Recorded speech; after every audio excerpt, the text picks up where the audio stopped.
some improv, and I'm sure every project's different, but what is your general philosophy? I have one policy, which is I wouldn't work with someone that I wouldn't invite to my home. Great policy, really great policy. And I try to apply it at every level. Was Florence invited to your home? Never. It's too far away. You were not near your home, right? To be fair, we made a home in Ireland and we did go and have beautiful meals and beautiful food pretty much every week, so we considered that our home. Home is where you eat. Home, to us, I think, similarly is food and good wine, and so we did a lot of that.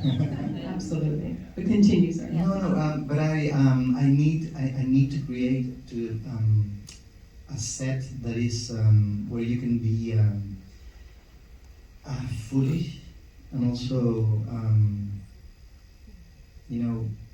where you feel that you can protect and be protected and generate trust. I really feel super uncomfortable when we were like reading the script. I always feel like, let's just do it, you know? So you don't want to get too mired in the text for too long. No. Yeah, thank you. We were the same in that way. Like, we had 2 weeks of rehearsal time. I hate rehearsing because I'm like, well, I'm not going to do it like I'm going to do it sat around a round table wearing my jeans. I'm going to be doing it properly. And I remember we both sat down on the first day and I said, Sebastian, I hate rehearsals. And he was like, I don't like them either. That was actually my next question is, did you rehearse a lot? And now we have the answer. We didn't. But we went to have dinner. We hadn't personally met yet, and that was important, because you can sense the person that you're going to work with, and that was a relief, when I knew that we were going to understand each other, and then it depends on the film, the amount of improvisation. I have done films that without any written dialogues, like Gloria, completely improvised. But I also wanted to make a very precise film with TheWonder. Like I said, I would say the most precise film I've made. Everything is like designed because the source and material explained. is so precise itself? Because the book is... Yeah, because it has elements of thriller and suspense. So you need, for all the pieces of the machinery to be very well placed. So it depends, but making TheWonder made me realize that no one really talks about the importance of creating a set, and it's kind of like something that people take for, I don't know. You mean like the energy on the set? Yeah. I think to me it's more and more clear that a director is the set that he or she creates. Wow. You can sense that, energy, and I think we created a beautiful set in TheWonder. It was really like I was super proud of what we co-created as a set. Yeah. Wow, what a great insight. And we can tell just from the few moments we met you that you probably have an amazing set. I think anyone would want to work with you. And Florence, was there a day or a sequence or a scene that you felt really tested you on this project?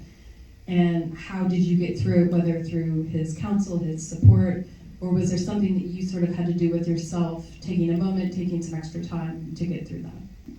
I think one of the most important things to say is Sebastian is as casual as he is right now on set, and our relationship was as casual as it was, except we were doing crazy intense scenes, and his way of directing is very specific, it's very precise. He knows what it is when he sees it, and it will take however long it needs to take until he finds it. And so you end up having a very, everybody's very hard-working because of that, but you then end up having the person that's asking you to do it is this amazing, relaxed person behind, the screen, the monitor. And it just made the whole experience of making this movie so easy and so pleasurable because you trusted him. And in terms of hard scenes, I mean, there were a lot of hard scenes in it. Weirdly enough, I mean, the most obvious hard scene is the scene where I'm putting the tube down Amber's throat.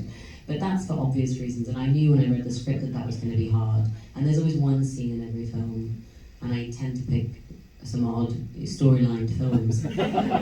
Which is why we love you. There's always one scene that I'm always like, how am I gonna do that? I knew that was going to be the hard scene. But it's why you say yes to the scripts in the first place. It is why I say yes. But I'd say that weirdly, I think the hardest ones were like, I mean, aside from acting wise, the hardest ones are always when you and the crew were on the same level. And those were when we were on the mountainside. So all of the scenes when we were on the mountain, we did 1 week at the beginning and then 1 week in the middle of the shoot. And we physically couldn't do 2 weeks in a row because it was really strenuous. We were halfway up a mountain, lugging all the gear from the base camp to the set was like a half an hour trek, and these crew members are carrying, lifting, trucking all of this gear. It's raining, it's then sunning, and then it's snowing, and then it's winding. It's like all 4 seasons in one day, and this crew is moving all day long, like, and I'm wearing all the garb that I'm wearing, and the mud is up to my knees, and I'm miserable because I'm wearing leather socks for shoes.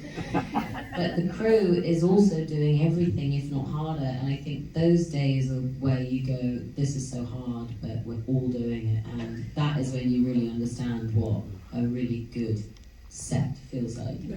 Because when you could be moaning, other people aren't, and because of that, you feel like you're one. And that's also, that trickles down from the top. That's totally to do with him, and totally to do with the producers, but mainly that's your director that does that.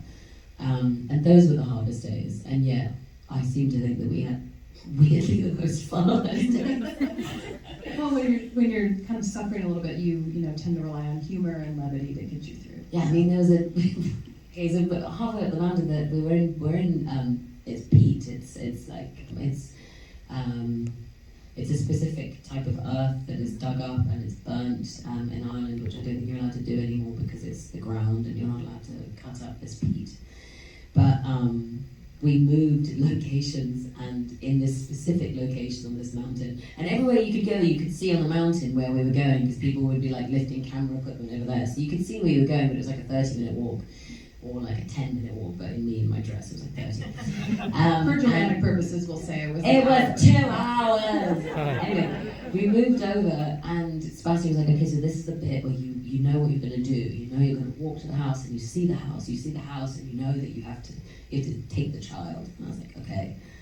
We go up, and we have to wait for a certain time for the sun to go down, and we were all making ourselves busy picking berries out of the ground.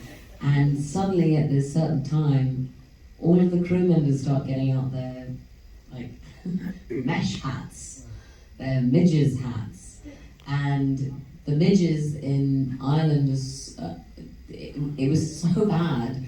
Everybody had these mesh hats on. All these flies were coming. What do you call them here? Gnats? Are they called gnats?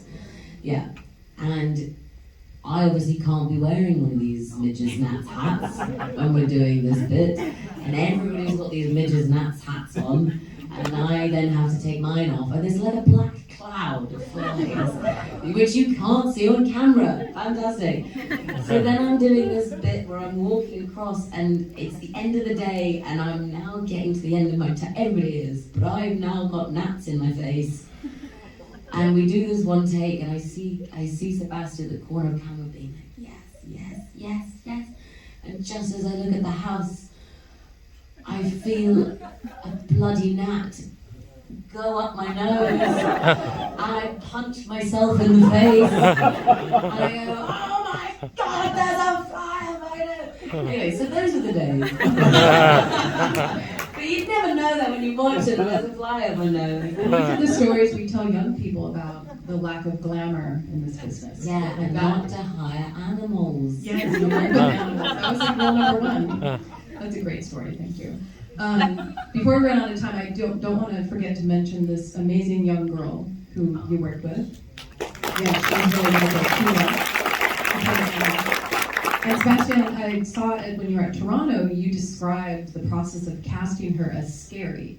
And I was wondering why you chose that word, and also how you and Emma worked together to find the perfect girl, because I'm sure that was a tall order. Well,